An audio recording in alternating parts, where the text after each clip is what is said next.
வணக்கம். பல நூற்றாண்டுகளா பேசப்பட்டு வர்ற ரொம்பவே பிரபலமான ஒரு நாடோடி கதையை தான் இன்னைக்கு நாம அலசப் போறோம். இது சாதாரண கதை கிடையாதுங்க. நிஜமாவே மூளைக்கு வேலை கொடுக்கிற ஒரு சூப்பரான லாக்ட் ரூம் மிஸ்ட்ரி, அதாவது பூட்டிய அறை மர்மம் அப்படின்னு சொல்லலாம்.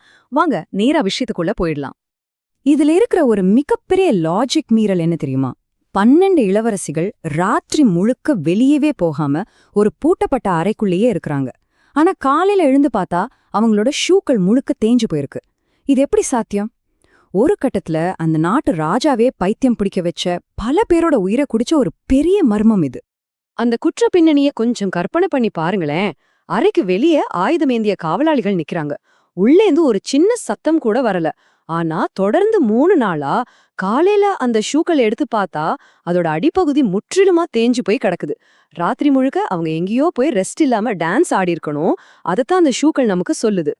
இந்த குழப்பத்தினால பொறுமை இழந்த அரசன் ஒரு கொடூரமான அறிவிப்ப வெளியிடுறான். வெறும் மர்மமா இருந்த ஒரு விஷயம் இப்போ பல பேரோட வாழ்வா சாவா போராட்டமா மாறுது. அந்த அரசன் போட்ட நிபந்தனைகள் ரொம்ப சிம்பிள், ஆனா அதுல இருந்த ஆபத்து ரொம்ப பெருசு. இந்த ஷூக்கள் எப்படி தேயுதுன்னு கண்டுபிடிச்சா அந்த 12 இளவரசிகள்ல யார வேணாலும் கல்யாணம் பண்ணிக்கலாம்.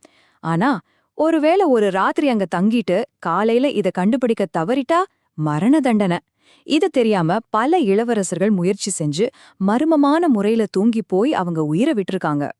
இந்த இடத்துல தான் நம்ம கதையோட ஹீரோ, அதாவது நம்ம துப்பறியும் நிபுணர் சுரேந்தர் உள்ளே வர்றான். இவன் ஒரு வீரமிக்க போர் வீரன். திருடர்களோட சண்டை போட்டதுல பெரிய காயம் ஏற்பட்டு ஒரு சின்ன பணமுடிப்போட படையிலிருந்து அனுப்பி வைக்கப்பட்டவன். இனி வாழ்க்கையில இழக்கிறதுக்கு ஒண்ணுமே இல்லைன்னு முடிவெடுத்த சுரேந்தர் அரசனோட இந்த ஆபத்தான சவாலை ஏத்துக்க துணிறான். அரசவைக்கு போற வழியில தான் சுரேந்தரோட உண்மையான குணம் நமக்கு தெரிய வருது. சாலையில பட்டினியால சுருங்கி போய் உயிருக்கு போராடிக்கிட்டு இருந்த ஒரு வயசான பாட்டிய அவன் பாக்குறான். எந்த யோசனையும் இல்லாம தங்கிட்டு இருந்த மொத்த பண முடிப்பையும் அவங்களுக்கு கொடுத்துடுறான். இது வெறும் சாதாரண இரக்கம் கிடையாதுங்க. இதுதான் இந்த கதையோட மிகப்பெரிய திருப்புமுனை. சுரேந்தரோட இந்த நல்ல மனசுக்கு பரிசா அந்த பாட்டி அவனுக்கு ஒரு சூப்பரான டிடெக்டிவ் கிட் கொடுக்கறாங்க. கூடவே உயிர் பிழைக்கிறதுக்கான சில கடுமையான ரூல்ஸையும் சொல்றாங்க. அவங்க குடுக்கற ஜூஸ குடிக்க கூடாது, நல்லா தூங்குற மாதிரி நடிக்கணும், அப்புறம் இந்த மாய போர்வைய பயன்படுத்தணும்.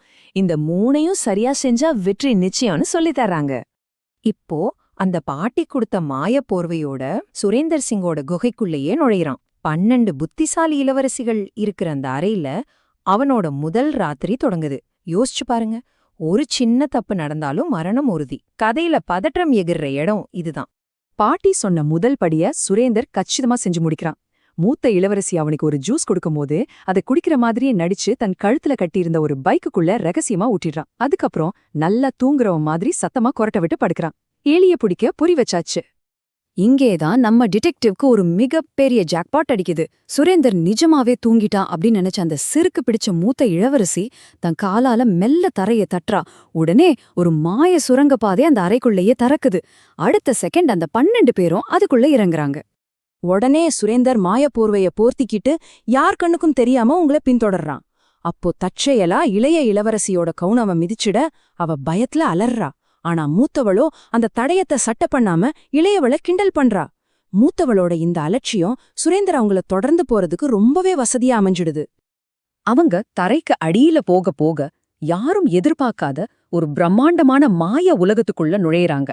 ஒரு கனவு மாதிரி விரியிற இந்த பயணம் முதல்ல வெள்ளிவனம், அடுத்து தங்கவனம், பிறகு பவளவனம், கடைசியா ஒரு பெரிய நிலத்தடி ஏரின்னு தொடருது. நிஜமாவே கற்பனைக்கு எட்டாத ஒரு உலகந்தாங்க அது. இந்த ஒவ்வொரு வனத்தை கடக்கும்போதும் சுரேந்தர் ஒரு பக்கா சிஐடி ஆபீசர் மாதிரியே செயல்படுறான். நாளைக்கு ராஜா கிட்ட மறுக்க முடியாத ஆதாரங்களை காட்டணுமே, அதுக்காக அந்த மாய மரங்கள்ல இருந்து ஒவ்வொரு கிளையையும் அவன் உடைச்சி எடுத்துக்கிறான். கிராக் ஆனா அந்த சத்தம் கேட்கும்போது இளையவளுக்கு பயம் வந்தாலும் அவன் அந்த ஆதாரங்களை தன் உடம்புலயே பாதுகாப்பா மறைச்சு வச்சுக்கிறான். அந்த பெரிய ஏரிக்கரைய அடைஞ்சதும் அங்க ஒரு பெரிய ஆச்சரியம் காத்துக்கிட்டு இருந்துச்சு.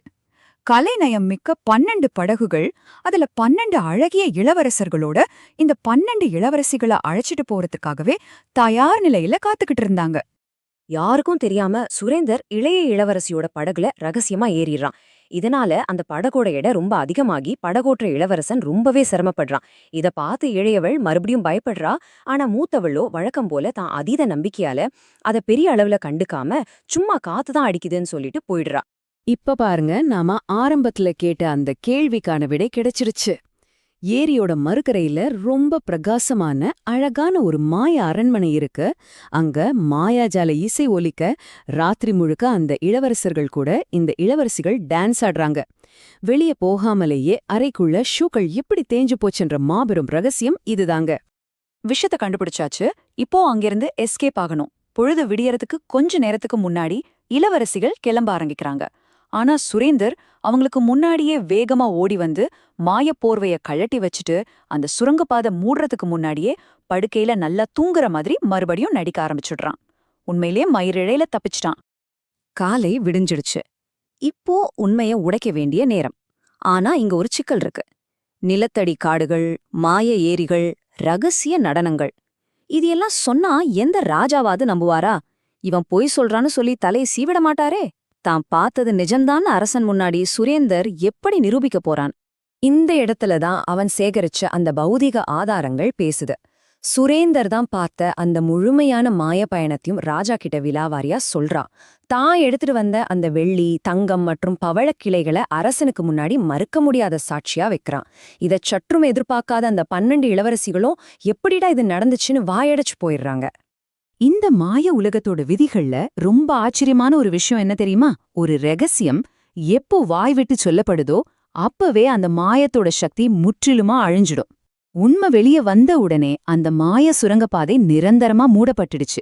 இனிமே அவங்களால அங்க போகவே முடியாது. இந்த மர்மத்தை கண்டுபிடிச்சதுக்காக அரசன் சுரேந்திரர் ரொம்பவே பாராட்டுறான்.